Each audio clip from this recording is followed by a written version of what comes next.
भाजपा के नेता भी हम सुन रहे हैं कि ये प्रेस कॉन्फ्रेंसेस कर रहे हैं। उम्मीद है उनसे सवाल ज़रूर पूछते होंगे आप।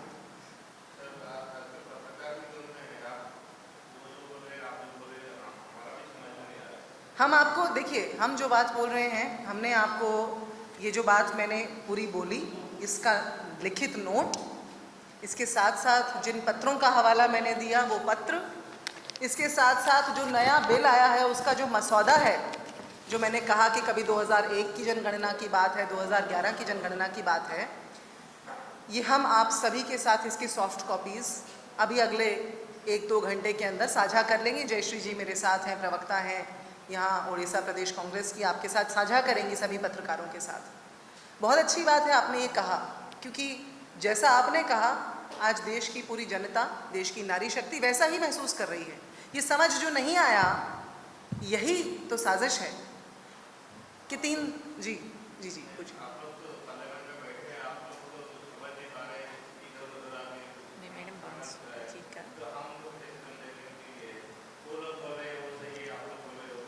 नहीं, हम आपको देखिए, एक होता है हवाई बातें करना जो भाजपा की आदत है। अब भाई प्रधानमंत्री के झूठ होंगे तो बड़े बड़े रिकॉर्ड हैं। एक ही याद दिला देती हूँ, दरभंगा में एम्स बनवा दिया था प्रधानमंत्री ने तो एक रैली से। अब दरभंगा आपके पास में ही पड़ता है क्या दरभंगा में एम्स? नहीं है ना। तो कांग्रेस पार्टी वैसी दरभंगा के एम्स जैसी हवाई बातें नहीं करती। कांग्रेस पार्टी जो बात करती है वो बिल्कुल पुष्टि के साथ, साक्ष्यों के साथ बात करती है। 334A का संशोधन लाया गया 2023 में, मानते हैं। उस संशोधन के अंदर जनगणना उपरांत परिसीमन की बात की गई, मानते हैं। ये बात तो संविधान में जोड़ दी गई ना। उस समय के भाषण भाजपा के एक सांसद के और प्रधानमंत्री मोदी के सुनिए। 2029 की बात की गई थी, मानते हैं। जनगणना उपरांत परिसीमन की बात की गई थी। क्या जनगणना हो गई देश में? अब जनगणना से पहले अगर एक नया संशोधन लाके आप परिसीमन जैसे असम और जम्मू कश्मीर में मनमाने तरीके से किया है। मैं असम का चुनाव करवा के आ रही हूँ, मीडिया विभाग की ओर से असम में थी लंबे समय तक। असम में परिसीमन कैसे किया गया, आप तो पत्रकार लोग हैं, आपस में बातचीत करते होंगे, जानते हैं ना। क्या उस परिसीमन का कोई आधार है? क्या बिना जनगणना के परिसीमन किया जा सकता है? आज तक इतिहास में किया गया क्या इस देश में? यदि नहीं तो मेरी बात आपके सामने स्पष्ट है, मैं अपने शब्दों को विराम दे दूंगी इस मामले में। जी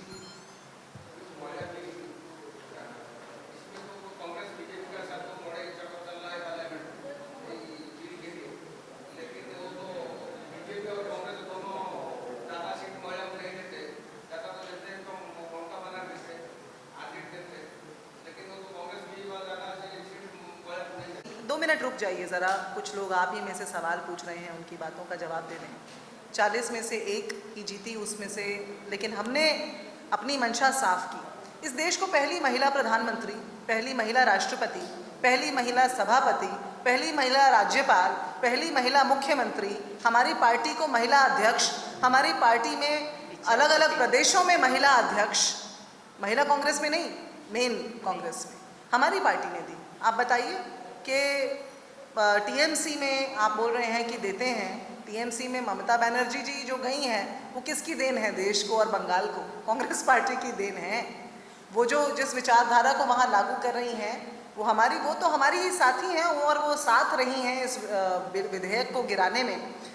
लेकिन आप ये समझिए कि भाजपा में, संघ में, भाजपा के सभी साथियों में, जदयू हो या और जितने भी उनके साथी हैं, आप एक पार्टी ढूंढ के बताइए जिसने महिला अध्यक्ष बनाए हों अपनी पार्टी के अंदर। टिकट देना तो बहुत दूर की बात है। हमारे बाद और इतने सालों के बाद एक महिला राष्ट्रपति तो दी, पर क्या वो महिला राष्ट्रपति नई संसद के उद्घाटन पर मौजूद थी? बताइए, क्या महिला राष्ट्रपति और ऊपर से वो तो आदिवासी महिला राष्ट्रपति, उनका कितनी बार अपमान भाजपा ने किया, ये क्या कोई जानता नहीं है? कांग्रेस पार्टी ने एक बार नहीं, मैं कहती हूँ अनगिनत बार ये साबित करके दिखाया। आज हमारी देखा देखी भाजपा भी हर राज्य में अपनी महिला प्रवक्ताओं को भेज करके प्रेस कॉन्फ्रेंस करा रही है। हम कहते हैं अच्छी बात है, अच्छी नकल कर लेनी चाहिए, अच्छी नकल कर रहे हैं, लेकिन वो हमारी तरह पार्टी में अध्यक्ष भी बनाकर दिखाएं, महिला अध्यक्ष बनाकर दिखाएं। महिलाओं को हमारी पार्टी ने टिकट भी दिए। देखिए, महिला को टिकट दिया होगा और वो अध्यक्ष बनी होंगी, उसी के बाद तो वो जाकर के प्रधानमंत्री या किसी और ऊंचे पद पर पहुंची, सभापति पहुंची। आप अनुभवी हैं और जानते हैं कि आज से कितने दशक पहले कांग्रेस पार्टी पहली महिला सभापति बना चुकी थी लोकसभा में।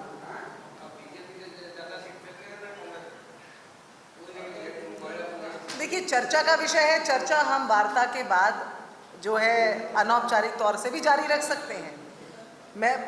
ये कोई नहीं कह रहा, ये मैं भी नहीं कह रही कि कांग्रेस पार्टी में त्रुटियां नहीं होंगी, लेकिन कांग्रेस पार्टी साक्ष्य के साथ एक साफ सुथरा इतिहास लेकर के चल रही है। कांग्रेस पार्टी के इतिहास में कम से कम बरगलाना, भटकाना, बौखलाहट में लोगों को इधर उधर भटकाना नहीं है। ये भाजपा का तरीका है बस। अब ये चर्चा में तब्दील हो गया है, चर्चा को हम जारी रखेंगे। और कोई सवाल हो तो मैं सवाल लेकर के, और नहीं हो तो आप सबका धन्यवाद करके इस वार्ता को विराम देना चाहूँगी। आप सब यहाँ उपस्थित रहे, आप सबका धन्यवाद। कीजिएगा, मैं इस मंच से क्षमा मांग लूँगी, लेकिन मैं दावे के साथ कह रही हूँ, पूरी जिम्मेदारी के साथ कह रही हूँ, स्वतंत्र भारत में पहली बार जनगणना में विलंब किया गया। पहले कोविड के नाम पे किया गया, कोविड जपते रहे, लोग मरते रहे, आंकड़े भी झूठे देते रहे, और उसके बाद वो विलंब क्यों हो रहा है आज तक किसी को नहीं मालूम। हम रोज़ टेलीविज़न पर चर्चाओं में बोलते हैं जब ये बात कि जनगणना में विलंब हुआ है, आज भी कोविड का ही नाम लेते हैं। इस देश की जनता को आपने इतना नादान समझ लिया है क्या?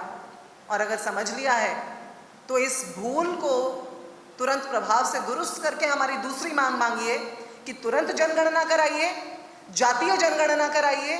जातीय जनगणना जिसको लेकर के आपने यू टर्न लिया है, मगर अब आप ले चुके हैं और उससे पीछे नहीं हट पाएंगे। अब आपके गले की फांस बन चुका है, ना उगलते बनता है ना निगलते बनता है। इसीलिए 334A में ये संशोधन लाना चाहते थे, जिसे हमने नाकाम कर दिया, धराशायी कर दिया, औंधे मुंह गिर गया वो संशोधन, परिसीमन का संशोधन।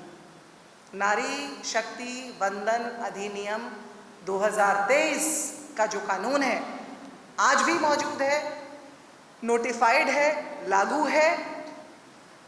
तुरंत प्रभाव से जनगणना कराइए, जनगणना के आधार पर परामर्श करके परिसीमन कराइए, परिसीमन आयोग बैठाइए जो 334A में आपने डायरेक्शन दिया हुआ है। ये जो नया मसौदा है जिसके अंदर आपने कभी 2001 की जनगणना का हवाला दे दिया, कभी 2011 की जनगणना का हवाला दे दिया, इस तरह की बचकानी बातों को बंद कीजिए। इन दो मांगों को तुरंत लागू कीजिए, तो फिर हम मानेंगे वाकई कि है मोदी के नाम में दम, है मोदी सरकार में दम कि वो मातृशक्ति की बात कर सके। वरना अपने नापाक इरादों को अंजाम देते हुए मातृशक्ति के नाम का तिरस्कार मत कीजिए। अब आपके सवाल।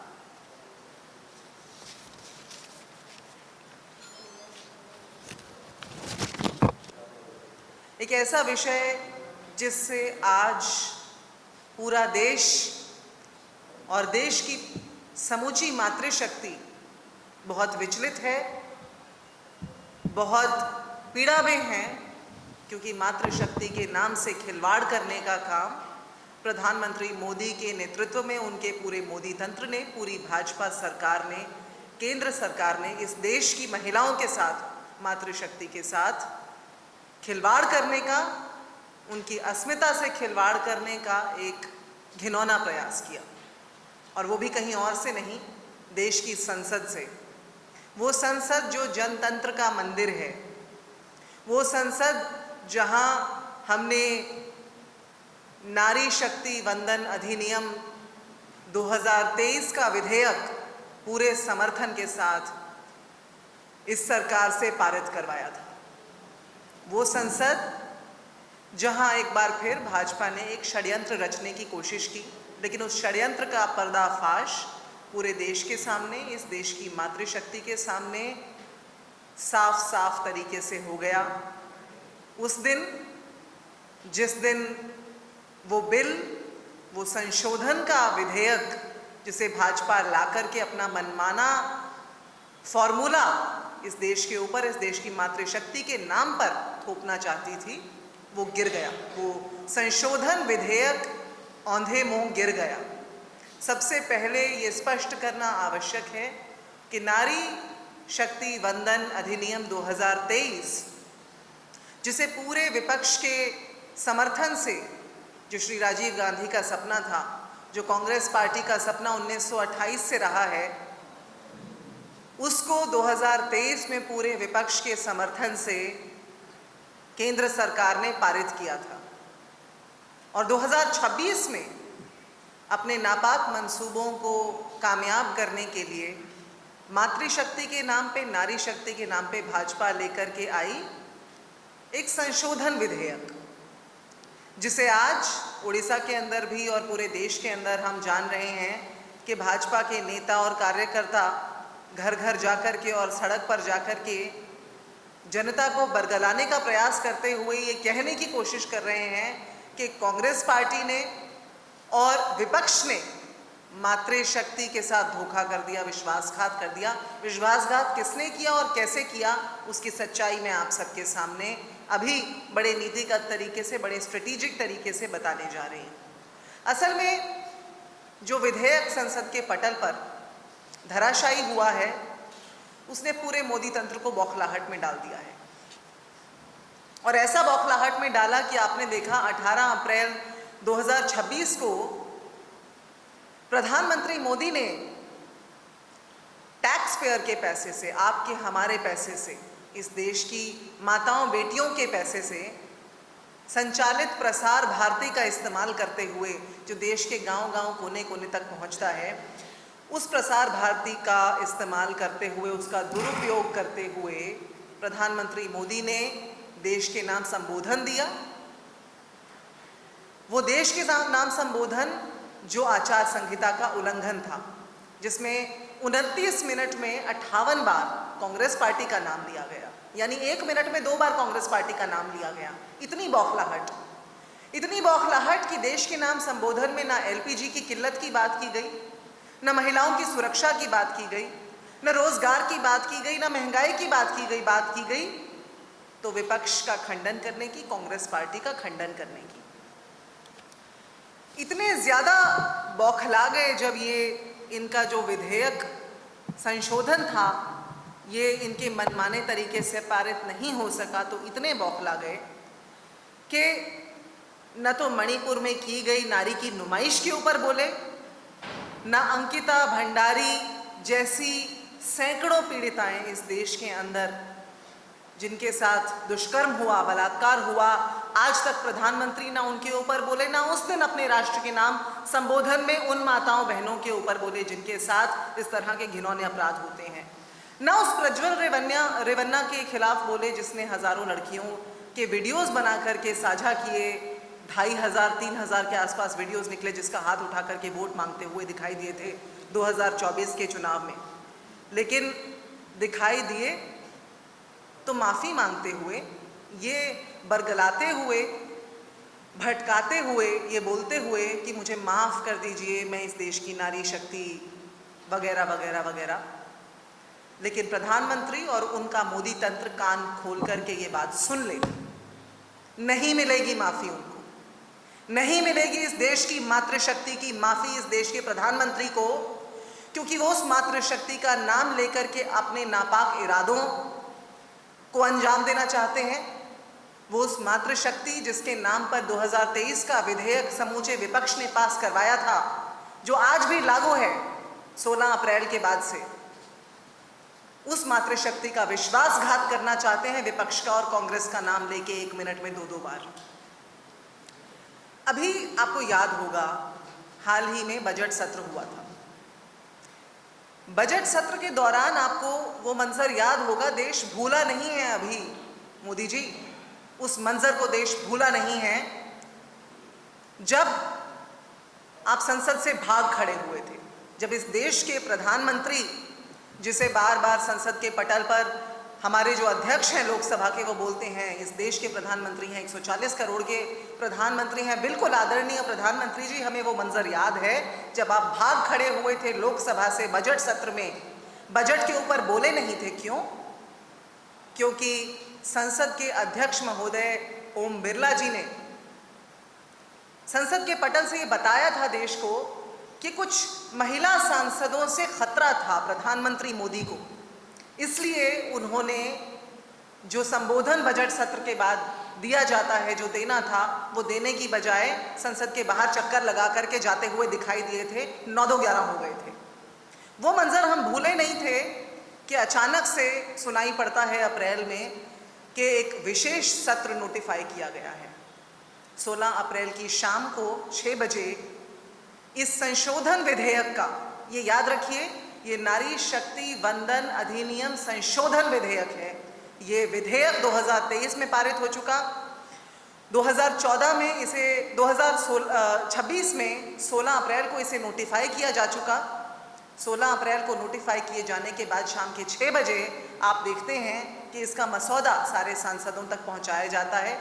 मात्र 24 घंटे की अवधि में आप चाहते हैं कि सारे सांसद इस मसौदे को पढ़ करके, तैयार करके आपके बीच में पहुंचे, बिना स्टेक होल्डर्स से परामर्श किए, संवाद किए। ऐसे आनन फानन में ये सत्र बुलाया गया, विधेयक का मसौदा पहुंचाया गया और उसके बाद उस मसौदे में पाया गया कि मनमाने तरीके से परिसीमन की बात है। असल में नारी शक्ति और मातृशक्ति का तो सिर्फ कंधा इस्तेमाल किया जा रहा है, बहाना है।